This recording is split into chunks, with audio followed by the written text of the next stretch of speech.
is in decline. The government and the corporations and et cetera have already headed over to China and India and everywhere else. Now Obama, he comes out, he's got this jobs bill that he just threw out on the table. And let me tell you about this jobs bill. You know, he says that, you know, he throws it out and tells everybody to pass my jobs bill. You know, first of all, when Obama got elected, right before he got elected, we needed jobs. Okay? He didn't go for jobs and put out a jobs bill at that time, 2008, when he got into office. You know, he went right, he took all the money and went right to the bankers and to the corporations and stuff with the money. Okay? Yeah. Now, it's time for his re-election to come around. Okay? He's in a re-election campaign. So now that it's time for votes and et cetera, you know what I'm saying, he pulls his jobs bill out of the hat. Right. And he throws that on the table like $450 billion after all the other spending he's done, you know, which the Republicans and stuff are against all of this spending and not having a way to pay for it and different things like that. Okay, he throws the bill out there like $450 billion passed my jobs bill. Okay. Now, anybody who fights this jobs bill, right, as bad as people are hurting, they're going to look bad. You know, you almost can't touch that jobs bill. You got to kind of, if you want to go at it, you got to be quiet about it. Okay, if you want to get reelected and everything. Obama is playing politics, and he know that jobs bill is not going anywhere. Hey, devil's advocate here. Yeah, let me ask you this, because he's a Democrat, okay? And I understand the game that the Republicans are playing with this right now. Let me tell you this. Wait a minute. They said this the other day. No matter what Obama put out there, the Republicans they've already said they don't want to sign it, they don't want to pass it. But let me ask you this. The flip side would be, do you really think that if this was George Bush in office right now, and there was a whole bunch of Republicans and he put that same bill out there, would it pass? I don't think George Bush would put a jobs bill out at all, being a Republican, this and that. You know, he would do something else. But I'm just saying these Democrats and these Republicans keep playing good cop, bad cop. You know, they let the Republicans slap you around and then come in like, oh, baby, we got you, but I can't. You gotta elect me. You gotta elect me so I can get this monster off of you. And then when he gets in office, you know, he smoothes you and dogs you out and does everything else. You know, right along with everybody else. And then you like, well, let's get rid of him. You know what I'm saying? Well, if I had it to do over again, I'd still rather have Obama than McCain. I mean, that death head McCain. Oh my God. Also, I would like to say this is Dee Eastman chiming in with Sarah Connor. Yeah. And I just want to speak to. They're laughing at me. I just wanted to speak to what you were saying. And I don't have a whole lot to say about this because I don't know it in great detail and great length to talk about it. I just know, I know what I see, and I know some of the things I read and some of the things I hear. But, I mean, I know you're talking about what Obama is doing. Obama is doing what everybody else has been doing for the last 4 years. But more than that, I was just wondering, you know, for countries that has been said and has been known for being the richest place on the planet to be, why do you think, you know, and I'm telling you what I think, why do you think we're at the point where we are now? There is no, pretty much, like you said, the meltdown it's starting to melt down to there is no middle class or lower class or even upper class anymore. We're kind of really all in the same boat. And I was reading some articles on outsourcing, and I've always felt like that outsourcing is really our demise, you know, and it's due to America's greed because it's cheaper, it's been inexpensive, you know, a lot of these celebrities have been caught for sending out their clothing lines and stuff to these sweatshops for less money, and so I think that cut a lot of the economy down for people in America to make any money. I mean, I'm not sure. I think it has contributed to it. I don't know really how much, but I think that has a lot to do with it. And so all they're able or willing to produce in this country for some reason is just prison cells. Yeah. You know, Would you remember what Sam Walton? Not jobs, not anything that anybody, the grassroots can survive on. Yeah. And the things that we can't survive on, they sent them overseas. I can't tell you how many times I'm on the phone calling a bill collector about this or that, or just talking to some IT person about software I bought, and they're in India, or they're in China, or they're in Japan. They're someplace else, and I have more trouble just trying. I spend more time on the phone with them just trying to understand what I need to do for what I just paid for in the USA. Right. So I think that might have a lot to do with, and this has been going on for, I mean, this outsourcing didn't just begin with the administration of Obama. Now, I don't know a lot about Obama. I'm not defending him or anything like that. I'm just simply saying this has been going on a long time. Well, 1994. You know what? They actually set us up for this. People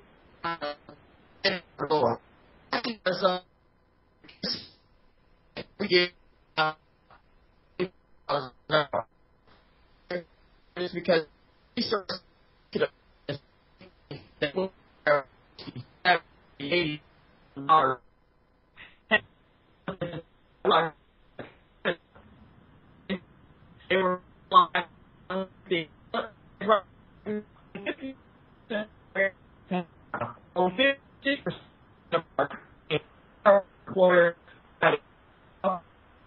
And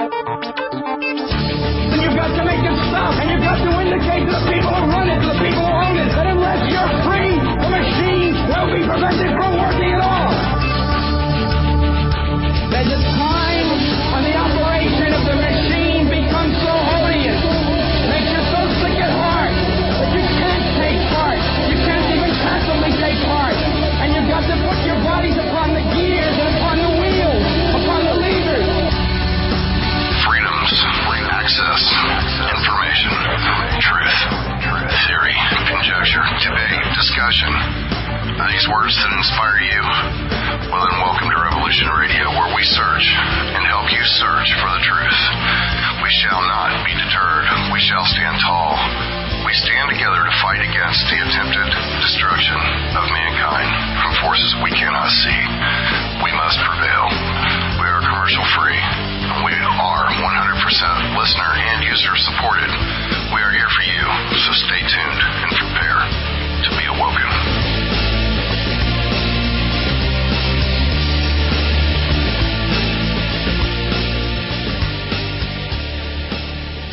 Crazy, I'm crazy for feeling so lonely.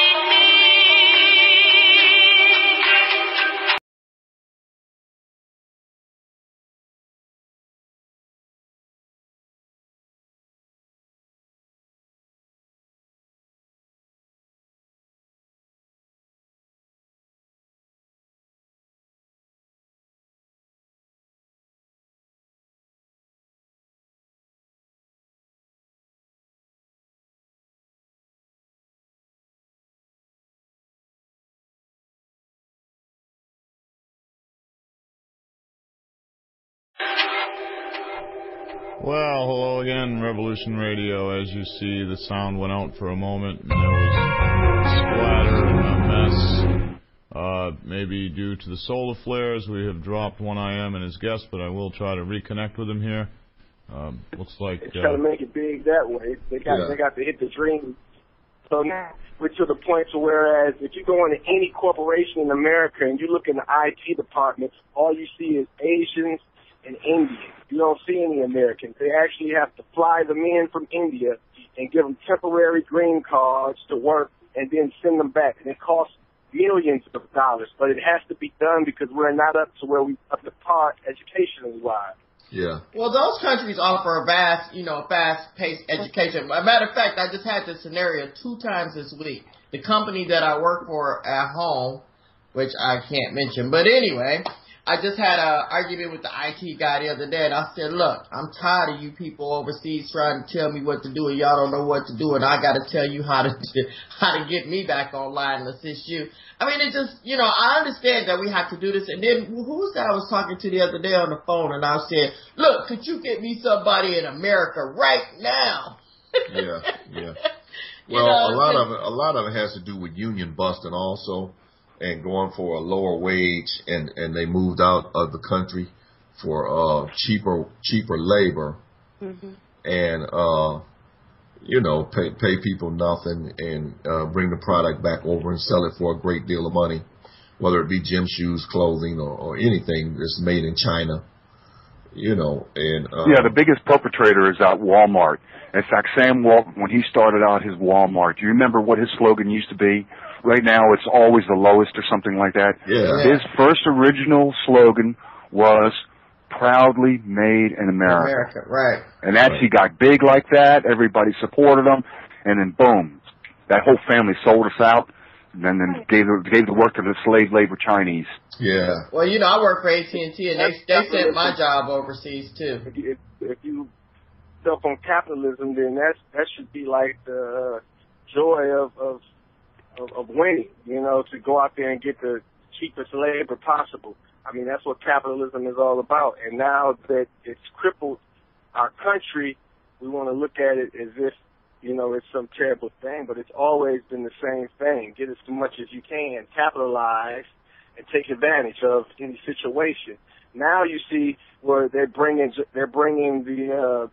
the outsourcing back from the foreign countries and bringing them back to America, except now they're bringing them back to America through the prison system by hosting their businesses right inside of the prison. Exactly. AT&T is doing this along with Revlon and along with a few other, a plethora of other companies, even Macy's are doing this now. So they're bringing them back to America, but they're hosting their businesses right inside the prisons because it's been legalized in 37 states. So now you see the outsourcing coming back, except now they're getting even cheaper wage because now they're only paying 25 cents an hour, and it's right here on U.S. soil.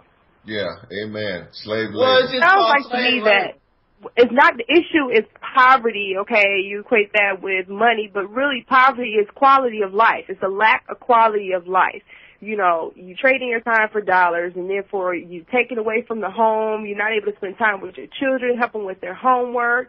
Then you're not able to do the things that you would normally will be able to do. I look at countries like the UK and Australia and Africa in particular, and they still have a quality of life. They have health insurance. They have certain intangible, what we would call luxuries. They're able to sit down and have dinner with their family. They're able to travel, in Saudi Arabia, they take off a whole month for their holidays. Their workers are given a month or 2 months to vacation and recoup. We're not able to take advantage of these, I will call them, our rights. If you work from sun up to sundown, 8 hours a week, 40 hours a week, 40, you got to get 2 jobs. I want to 3 days or 5 days out of the year, sick time or paid time off is just really ridiculous. We're working ourselves into the ground, and for what? You can't look forward to Social Security. We pay all these dollars. They have governmental programs. I worked for a tutoring firm, and they were outsourcing the education of the tutors to India, the students here in America in math, but they were getting our governmental dollars to pay for these people overseas. But because the company office was based here in America, it was allowed and permissible for them to use those government dollars, which were paid by the citizens of America, and those dollars were transferred overseas. So it was called free trade agreement. But poverty also is a thought process. Right. I have to know, how do you manage your household? How do you manage your time? How do you manage your finances? Do you know how to budget? Do you know how to sew? Do you know how to sew, cook, garden? All these basic life skills, carpentry that was once taught is now like a lost art form. And so now when you go and you say, I want a job, we need jobs because we need to be able to make it. No, you need a skill. You need a craft. And it goes beyond just sitting in front of a computer and clicking windows to make it happen. And, you know, you definitely have to be able to contribute to society, because when the government collapsed in this system we call capitalism, you know, where Amway Corporation, they promote free